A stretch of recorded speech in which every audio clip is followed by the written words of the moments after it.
saya Istri Aulia Inayatila dan ini teman saya Iren. Sekarang kita bakal ngadain talk show seputar kan lagi heboh nih berita tentang angka kehamilan yang semakin melonjak di masa pandemi. Nah, di sini kita akan ngobrol tentang kenapa sih bisa angka kehamilan meningkat di tengah pandemi kayak sekarang ini. Kita akan ngobrol bareng narasumber satu yaitu Indi Fitriani dan narasumber dua yaitu Irma Auliawati.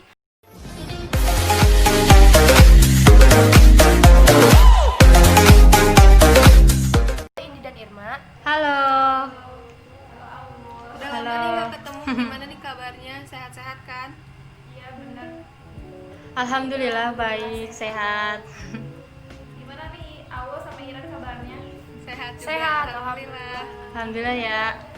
Awas, jangan stres.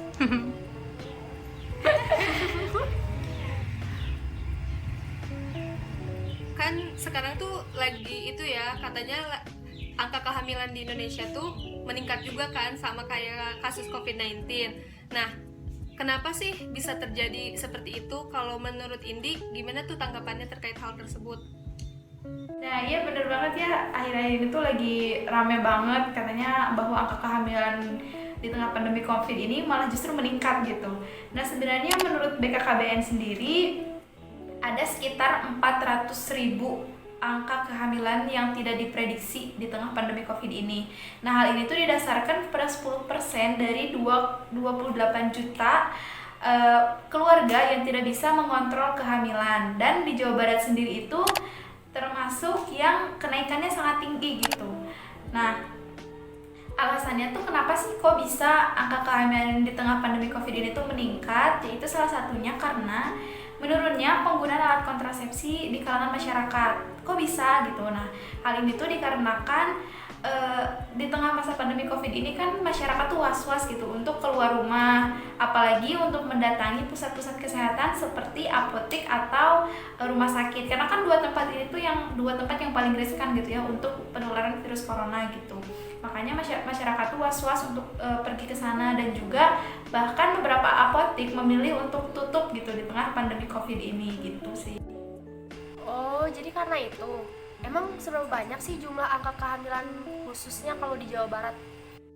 Nah, jadi Pak Ridwan Kamil pernah mengatakan bahwa jadi dari data yang pernah dikatakan oleh Pak Ridwan Kamil gitu, dijelaskan bahwa angka kehamilan di Jawa Barat itu benar-benar meningkat gitu, di beberapa wilayah benar-benar naik drastis gitu. Contohnya kayak misalnya di wilayah Bandung itu ada jumlah sebanyak 2.210 orang, di Cirebon juga sama gitu. Jadi banyak pokoknya. Di Garut ada lebih dari 1.900, di Tasikmalaya lebih dari 1.200, di Ciamis hampir 1.200, dan di Sumedang itu lebih dari 1.100 orang gitu yang hamil gitu, data hamil gitu. Terus Ridwan Kamil juga mengatakan bahwa jumlah angka kehamilan sama angka yang terkena kasus COVID-19 ini lebih besar angka yang hamil gitu. Jadi kayak di masa pandemi ini Biasa. pandeminya yang terkena kasusnya sama yang hamilnya itu malah lebih banyak kasus hamil gitu. Ya dari data yang pernah disampaikan oleh Pak Ridwan Kamil gitu, di kasus COVID-19 di Jawa Barat itu tercatat ada 2.800 kasus, dari 1.261 yang sembuh dan 171 yang meninggal. Tetapi di dua wilayah Bandung dan di Jawa Barat, di Bandung dan di Cirebon itu malah angka kehamilan itu 2 kali lipat dari angka yang kena COVID-19 gitu. Jadi 2 kali lipat. tidak benar-benar. sebanding gitu.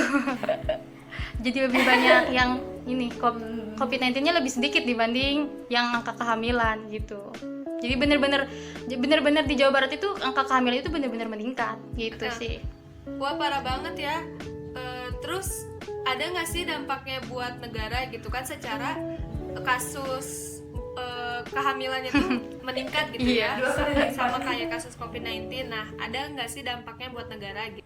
Nah dampaknya sendiri buat negara pastinya pasti ada ya gitu.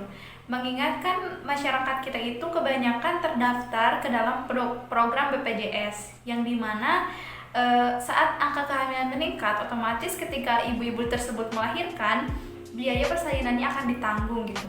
Sementara kan wajar ya di saat panik pandemi ini apabila dana pemerintah itu diutamakan untuk menangani virus corona gitu.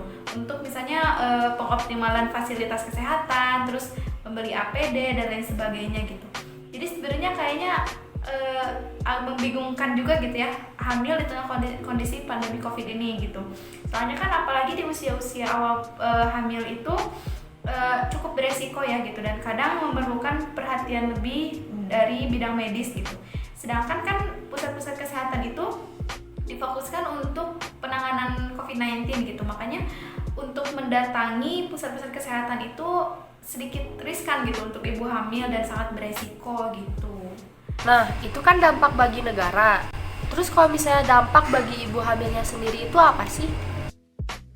Nah, jadi selain berdampak pada negara, tentunya bahwa kehamilan itu sangat mempengaruhi terhadap si ibu hamilnya tersendiri gitu. Seperti yang diketahui bahwa seorang ibu atau seorang istri yang sedang hamil, biasanya di minggu-minggu pertama itu ngerasain mood swing nggak sih gitu? Ya kan? Biasanya moodnya itu sangat labil gitu. Nah, selain itu, di minggu-minggu pertama kehamilan juga seorang ibu itu pasti imunitas tubuhnya itu akan lebih gampang turun dibanding ketika sedang ia tidak hamil gitu. Sedangkan untuk biar tidak tertular oleh COVID-19 ini kan seseorang itu kan harus punya kekebalan imunitas yang tinggi gitu. Sedangkan kalau misalnya kita hamil terus moodnya gampang turun, labil, terus merasa cemas. Nah, itu kan stres juga gitu. Terus kayak membuat sistem imun tubuhnya itu kan menurun, jadi lebih riskan untuk terkena COVID-19 gitu. Selain itu resikonya juga kayak misalnya untuk si calon bayinya gitu. Biasanya kan di saat imunitas tubuhnya tidak stabil gitu, itu bisa mempengaruhi perkembangan janinnya. Jadi ketika di saat pandemi kayak gini, ketika si ibunya tidak bisa menjaga imunitas tubuhnya, itu takutnya akan mengganggu pertumbuhan dari janin tersebut. Jadi takutnya cacat atau apa gitu sih resikonya. Jadi ada resikonya buat si ibu yang hamil dan si calon bayinya juga gitu. Nah, terus gimana sih solusinya kalau misalnya udah terlanjur hamil gitu kan? Secara kan biasanya kalau minggu-minggu awal tuh ibu-ibu hamil suka ngerasa mual-mual gitu kan. Nah, gimana sih solusinya gitu buat ibu-ibu yang hamil? Apa sih yang harus dilakuin oleh ibu-ibu hamil itu? Nah, bener banget, soalnya kan usia awal-awal kehamilan itu biasanya sering banyak keluhan ya untuk ibu hamil. Biasanya kan beragam ya, gimana ngidamnya kayak gimana gitu. Tapi umumnya gejala yang dialami oleh ibu-ibu hamil di masa awal kehamilan itu seperti pusing, mual-mual. Nah, kalau misalkan ibu-ibu mengalami hal seperti itu, jangan dulu panik, jangan dulu buru-buru pengen diobati ke rumah sakit ya. Coba dulu dengan pengobatan-pengobatan herbal yang bisa dilakukan di rumah gitu, dan bisa dilakukan oleh sendiri. Salah satunya mengkonsumsi wedang jahe. Wedang jahe ini bisa buat mengurangi mual. Nah, tapi catatan wedang jahenya itu harus yang homemade gitu, buatan sendiri, jangan yang beli instan, karena itu beda ya. Kalau misalkan beli instan kan bentuknya udah ekstrak gitu ya, ekstrak jahe. Kalau misalkan bikin sendiri kan jahenya asli gitu, semua manfaat itu masih benar-benar bisa kita serap gitu.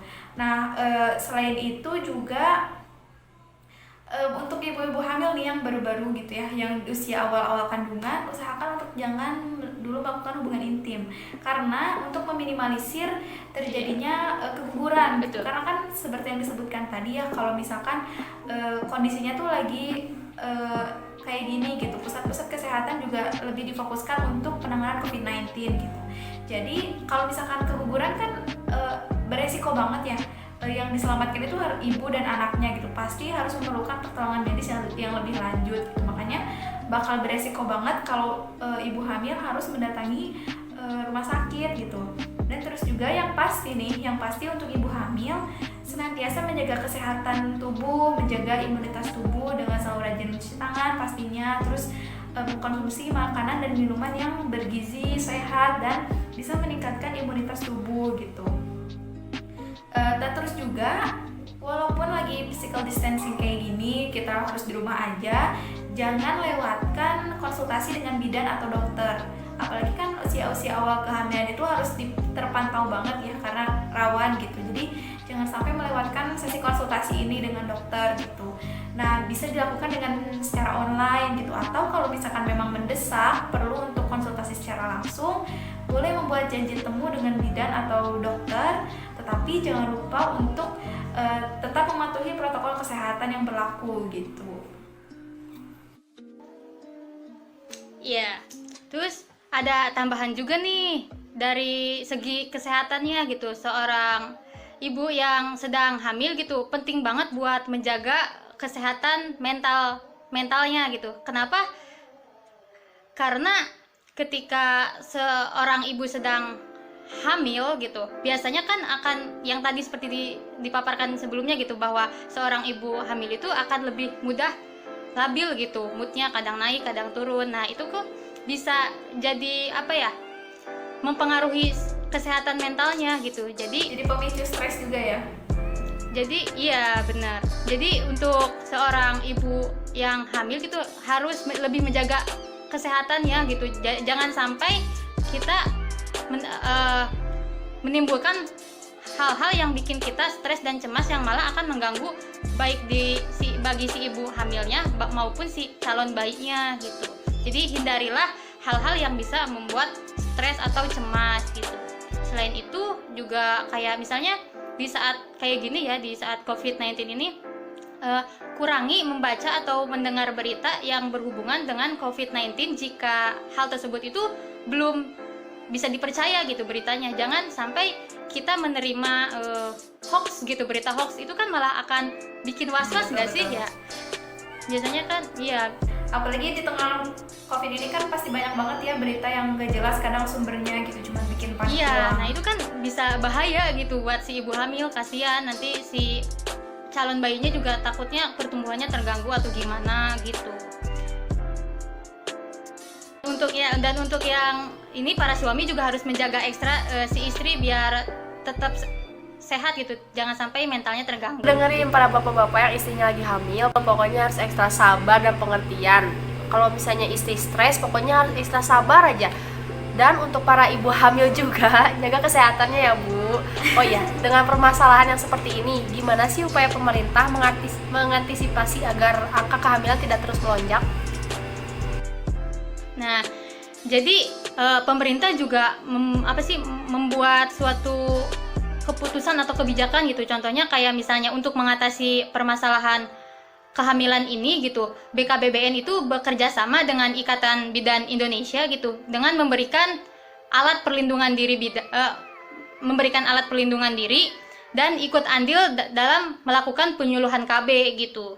Terus selain itu juga kader-kader KB di desa-desa biasanya akan melakukan beberapa pelayanan seperti datang langsung ke rumah-rumah, ke keluarga-keluarga yang ada anggota keluarganya yang hamil gitu. Jadi untuk yang datangnya itu, yang melakukan penyuluhannya itu tidak kita yang lagi hamilnya ke tempat penyuluhan, tapi si petugasnya lah yang ke rumah-rumah untuk melakukan penyuluhan, biar ya mengurangi untuk mengurangi pandemi kayak gini lah gitu intinya. Nah, kalau boleh tahu, apa sih solusi dalam Islam agar ibu hamil dan bayinya tetap sehat dan bisa terjaga dan tenang? Nah, pastinya kan ya di tengah pandemi ini tuh double gitu ya resikonya. Padahal sebelumnya kan kalau misalkan di kehamilan biasa pun umumnya itu ibu-ibu hamil itu akan lebih sering merasa cemas gitu, aduh gimana ya ini janinku apa sehat apa gimana gitu. Nah apalagi di tengah pandemi COVID ini kan jadi kayak double gitu stresnya. Nah untuk mengatasi hal tersebut, ibu-ibu hamil bisa dengan melakukan zikir-zikir, doa-doa, meminta perlindungan kepada Allah gitu supaya disehatkan dan diberikan disehatkan gitu ibu dan bayinya gitu. Nah ada beberapa doa yang dianjurkan untuk dibacakan oleh ibu-ibu hamil nih. Yang pertama yaitu membaca surat Al-Fatihah, yaitu apabila ketika lagi sakit nih perutnya gitu, jangan panik dulu, jangan pengen buru-buru dibawa ke rumah sakit atau misalkan ke bidan. Dicoba dulu diobati sendiri dengan cara membaca surat Al-Fatihah sebanyak 7 kali, kemudian ditiupkan ke tangan dan diusapkan ke perut gitu. Nah selanjutnya yang kedua juga bisa membaca ayat kursi. Nah dibaca 2 kali saat pagi dan sore hari, selesai sholat fardu dan juga sebelum tidur. Nah yang selanjutnya bisa membaca 2 ayat terakhir surat Al-Baqarah, bisa dibaca pada saat sore dan sebelum tidur. Dan yang terakhir bisa banyak membaca surat Al-Insyirah. Nah di setiap sholat setelah maghrib dan ditiupkan ke tangan, kemudian diusapkan ke perut gitu. Nah dalam surat ini juga nih ada poin penting nih untuk menjaga ibu hamil agar tidak stres secara berlebihan.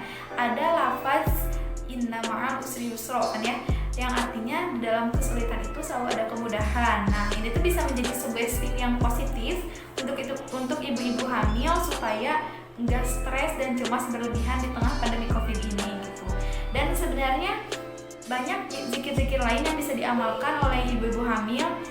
Salah satunya itu sebenarnya terangkum dalam zikir pagi dan petang. Jadi ibu-ibu hamil bisa melakukan zikir pagi dan petang gitu, dirutinkan lagi gitu untuk supaya tetap terjaga kesehatannya, meminta pertolongan kepada Allah Subhanahu wa taala, begitu sih intinya. Oke, jadi kesimpulannya dari pemaparan yang telah disampaikan oleh narasumber, berdasarkan data yang diperoleh dari Gubernur Jawa Barat yaitu Bapak Ridwan Kamil, bahwasannya di Jawa Barat sendiri tuh angka kehamilan tuh meningkat signifikan gitu, bahkan disebutkan lebih besar dari angka kasus COVID-19 sendiri gitu. Hal ini tuh karena mereka tuh menurunnya penggunaan alat kontrasepsi, sehingga ya angka kehamilan itu tuh meningkat gitu, karena ya mereka tuh enggan untuk pergi ke pusat-pusat kesehatan gitu, seperti ke apotek, ke rumah sakit, soalnya kan mungkin mereka juga takut gitu ya terpapar oleh COVID-19 gitu. Jadi bagi ibu-ibu yang sedang hamil, tolong untuk tetap menjaga kesehatannya supaya imunitas tubuhnya tuh tetap bagus gitu ya, tetap meningkat gitu. Dan menjaga juga kesehatan mentalnya, hindarilah hal-hal yang membuat ibu-ibu itu stres gitu, dan selalu beribadah, berzikir, berdoa kepada Allah agar tetap dijaga kesehatannya gitu ya, dan terhindar dari stres. Wah, jadi seru banget kan ya, tadi kita ngebahas tentang angka kehamilan yang semakin melonjak di tengah pandemi kayak gini. Pengennya sih lanjut ngobrol, tapi sayang waktunya terbatas. Jadi terima kasih kepada narasumber yaitu Indi, Fitriani, dan Mair yang sudah berkenan memberikan pemaparannya, dan kami selaku MC pamit undur diri. Bila ada salah kata atau kekurangan lainnya kami mohon maaf. Wassalamualaikum warahmatullahi wabarakatuh.